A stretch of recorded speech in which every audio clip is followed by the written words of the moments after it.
देखिए, नई Delhi railway station पर महाकुंभ जा रहे श्रद्धालुओं की स्टैम्पीड के चलते भगदड़ मचने के कारण जो घटना वहाँ घटी और लोगों की जानें गईं, बहुत अनगिनत लोग घायल हुए, ये अत्यंत दुखदायी घटना है। और मुझे लगता है कि पूरे देश की आत्मा को झंझोड़ के रख दिया इस पूरी घटना ने।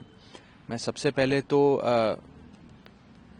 भगवान से प्रार्थना करता हूं कि वे लोग जिनकी जानें चली गईं इस अनफॉर्चुनेट इंसिडेंट में, उनके परिवारों को शक्ति प्रदान करें कि वे इस दुख को सहन कर सकें, और जो लोग घायल हुए हैं उनके जल्द से जल्द फिर से स्वस्थ होने की मैं कामना करता हूं और प्रभु के श्री चरणों में अरदास करता हूं। ये पूरी घटना ये दिखाती है कि हमारा जो भारतीय रेल है, जो रेल विभाग है, वो किस स्तर की बद इंतजामी और लापरवाही देश के नागरिकों को सौंप रहा है, दे रहा है, किस प्रकार की लापरवाह सुविधा लोगों को दी जा रही है। मैंने 11 फरवरी को अभी जो बजट सत्र पार्लियामेंट का चल रहा है उसमें इस विषय पर बात रखते हुए ये कहा था कि हमारे भारतीय रेल की स्थिति कुछ इस प्रकार हो गई है कि जनता को आलू की बोरियों की तरह ट्रेन में ठूस के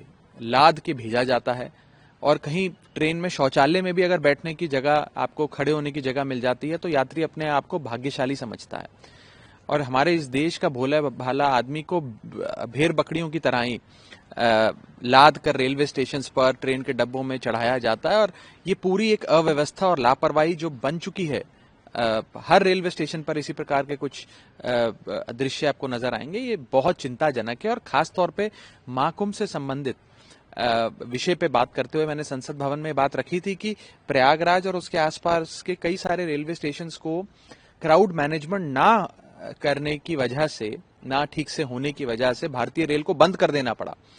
तो अगर महाकुंभ जैसे महापर्व पर भी हमारी रेल व्यवस्था की ये स्थिति रहेगी, इस प्रकार के हालात रहेंगे, तो कैसे कोई यात्री अपने आप को सुरक्षित महसूस कर सकता है। और बड़ी बात यह है कि इस पर क्या एक्शन लिया जाएगा। जैसे हम देखते हैं कि पिछले सीएजी की रिपोर्ट बताती है कि न जाने अनगिनत रेल एक्सीडेंट्स देश भर में देखने को मिलते हैं। औसतन हर महीने एक नई रेल दुर्घटना की खबर देशवासियों को मिलती है।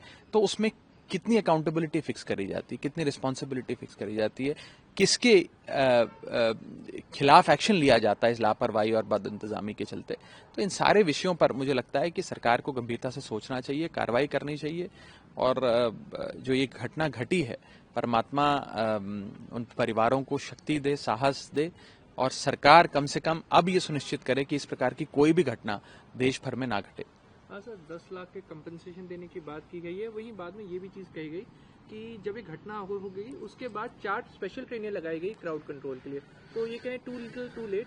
देखिए, जब एक बार घटना घट गई और इतने सारे श्रद्धालु जो हमारे इस महापर्व में, महाकुंभ में हिस्सा लेने जा रहे थे, उनके साथ ये दुर्घटना घटी, उसके बाद अगर आप कोई इंतजामात करते हैं, 4 ट्रेन ज्यादा लगा देते हैं, 2 ट्रेन किसी और रूट से डाइवर्ट कर उसे प्रयागराज के रूट पे लगा देते हैं, उससे क्या फर्क पड़ता है। बात तो यह है कि उन भोले भाले मासूम श्रद्धालुओं की जानें चली गई। वो भोले भाले मासूम श्रद्धालु वहां घायल हो गए। और क्यों हुए? क्या उनकी कोई गलती थी? क्या उन श्रद्धालुओं ने कोई पाप किए थे? क्या उनसे कोई गलती, क्या उनसे कोई लापरवाही हो गई? ये तो सीधे सीधे भारतीय रेल की लापरवाही और बद इंतजामी के चलते हुआ है, जो बेहद दुखदायी है। और जैसा कि मैंने कहा कि मैंने 11 फरवरी को इस विषय को संसद भवन के भीतर अपने बजट जो सत्र चल रहा था उसमें एक भाषण देते समय इसको रेखांकित भी किया था कि भारतीय रेल की जो अव्यवस्था है उस पर सरकार का ध्यान आकर्षित किया जाए, सरकार उस पर फोकस करते हुए अपने जो व्यवस्था उसमें सुधार करे। इस प्रकार की लापरवाही चलती रहेगी तो न जाने और कितने मासूम लोगों की जानें जा सकती हैं इसी प्रकार के इंसिडेंट्स के चलते। प्रभातखबर.com, विश्वास वही, रफ्तार नहीं।